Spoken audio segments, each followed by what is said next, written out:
Welcome back to our channel, Soap fans. The rumors swirling around the upcoming episode suggest that the baby drama is about to take a terrifying life or death turn.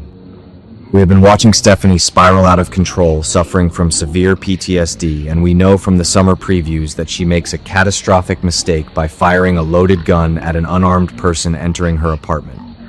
We initially thought she was just shooting at Joy, but what if the unthinkable happens? What if baby Kelsey gets caught in the crossfire? Spoilers indicate that little Kelsey is going to face a massive medical emergency at University Hospital, and that tragedy is going to blow the lid off the biggest secret in Salem. If Kelsey is injured and rushed to the hospital, you know exactly what protocol dictates. They are going to need to run a full panel of tests, including blood typing, to prepare for a potential blood transfusion. And that, my friends, is exactly where the house of cards is going to collapse. I can already picture the scene. Alex Kiriakis, frantic and desperate, pacing the hospital waiting room, rolling up his sleeve, and begging the doctors to take his blood to save his little girl. But then Kayla or Sarah is going to walk out with that classic, devastating soap opera look on their face, holding a clipboard, and they are going to have to tell Alex the crushing truth. His blood type is not a match. Not only is he not a match for a transfusion, but the genetic markers are going to prove, without a shadow of a doubt, that Alex Kiriakis is not Kelsey's biological father. Can you believe it? After everything Alex has put Stephanie through, after completely upending their lives for this child, it turns out the whole thing is a massive, calculated lie.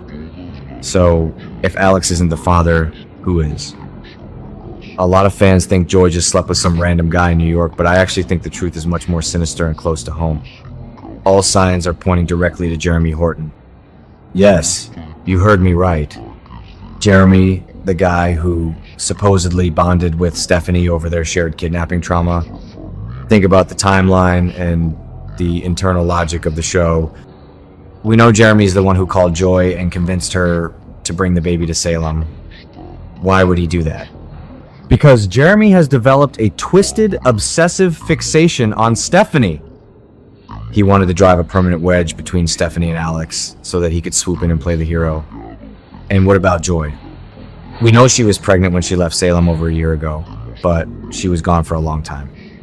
It is entirely plausible, and frankly highly likely, that Joy lost Alex's baby early on in her pregnancy and then quickly got pregnant again by Jeremy while they were both in New York.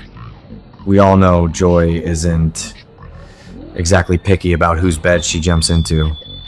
Remember how she almost slept with Johnny DeMera on her first night in town?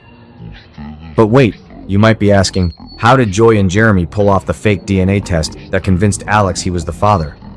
DNA doesn't lie, right? Well, in the real world, maybe. But in Salem, DNA tests are basically treated like suggestions. I think this move was a huge mistake on Jeremy's part, but it perfectly aligns with his sneaky behavior. Fans are theorizing, and I completely agree, that Jeremy used his father's old credentials to hack into the University Hospital laboratory system. Dr. Mike Horton was a highly respected physician, and Jeremy exploiting his father's legacy to alter medical records is a massive, unforgivable betrayal of the Horton family name. Jeremy went into that system, swapped the results, and handed Alex a piece of paper that tied him to a child that isn't his. It is a brilliant, albeit diabolical, plan to secure Alex's Kiriakis fortune for Joy while leaving Stephanie completely vulnerable and available for Jeremy. That's crazy. Let's dive into the deep psychological devastation this is going to inflict on Alex Kiriakis. I actually feel incredibly sorry for him in this specific scenario, even though I have heavily criticized his behavior lately. Alex has profound, deep-rooted abandonment issues stemming from his biological mother, Angelica Devereaux, walking out on him. Justin Kiriakis raised him, and Alex has spent his entire life trying to figure out who he really is. Remember the massive storyline not too long ago where Alex was tricked into believing he was Victor Kiriakis' biological son, only to have that ripped away from him? He was devastated. Now the writers are putting him through the exact same psychological torture, but this time with a child he believes is his own flesh and blood. Alex is bonded with Kelsey. He has fought with his wife over her. To find out that Joy weaponized his desire to be a father just to get her hands on his bank account is going to absolutely destroy his soul. And then we have Stephanie. Oh, my poor Stephanie. I passionately defend her because the gaslighting she has endured in this storyline is off the charts. Everyone has been making her feel like a terrible, unsupportive wife because she was struggling to bond with her new stepdaughter. Alex has been completely blind to Joy's manipulative smirks and subtle digs. If Stephanie's gun goes off and actually injures Kelsey, the guilt will completely break her mind. She is already suffering from severe PTSD from Owen Kent, and shooting an innocent baby would be a point of no return for her character. However, when the truth comes out that Kelsey isn't Alex's, Stephanie's going to experience the ultimate bitter vindication. Her instincts about Joy were 100% correct all along. Joy was a predator circling their marriage, and Alex practically held the door open for her. I think Alex is going to have to do some massive groveling if he ever hopes to win Stephanie back after this fiasco. Comparing this to past events on the show, the fake DNA test revealed by a medical emergency is a legendary Days of Our Lives trope. Think back to the epic reveals of the past. Sammy Brady altering DNA tests to keep Austin and Rafe in the dark, or Nicole Walker's endless baby switch and paternity tampering scandals. Salem's hospital lab security is notoriously the worst in the world. But what makes this current storyline so compelling is the sheer cruelty of Jeremy and Joy's alliance. They play with a man's heart and a woman's sanity just to get what they wanted. It perfectly echoes the selfish, legacy-destroying behavior we used to see from early villains. Joy is acting exactly like her mother Nancy did back in her scheming days, proving that the apple truly does not fall far from the tree. Let's also take a moment to look at how this impacts the broader legacy of the Horton and Kiriakis families. The Hortons have always been the moral compass of Salem, the family that hangs ornaments on the tree at Christmas and stands for truth and justice. For Jeremy to drag that name through the mud by manipulating hospital records is a slap in the face to his grandparents, Tom and Alice Horton. On the flip side, the Kiriakis family is known for their ruthless vengeance.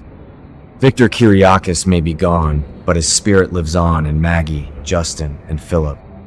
When they find out that Joy tried to extort their family by passing off Jeremy's child as a Kiriakis heir, they are going to unleash a corporate and legal war that will make Joy wish she had never set foot back in Salem. It is going to be a bloodbath. And honestly, I am here for every single second of it. So, what happens next? Here are my future predictions based on the show's current trajectory. Once the truth is exposed, I predict Jada Hunter is going to have a field day with Jeremy Horton. Falsifying medical records and hacking into a hospital database are severe federal crimes. Jeremy isn't just going to lose Stephanie. He is going to lose his freedom. As for Joy, she is going to face the absolute wrath of the Kiriakis family. You do not mess with a Kiriakis heir and get away with it. I wouldn't be surprised if Justin or even Philip steps in to ensure Joy is run out of Salem with nothing but the clothes on her back. This entire storyline is a masterclass in soap opera tension, blending historical legacy traits with modern psychological trauma. I cannot wait to see the explosive fallout when Alex finally realizes he has been played for a fool and Stephanie finally gets the justice she deserves.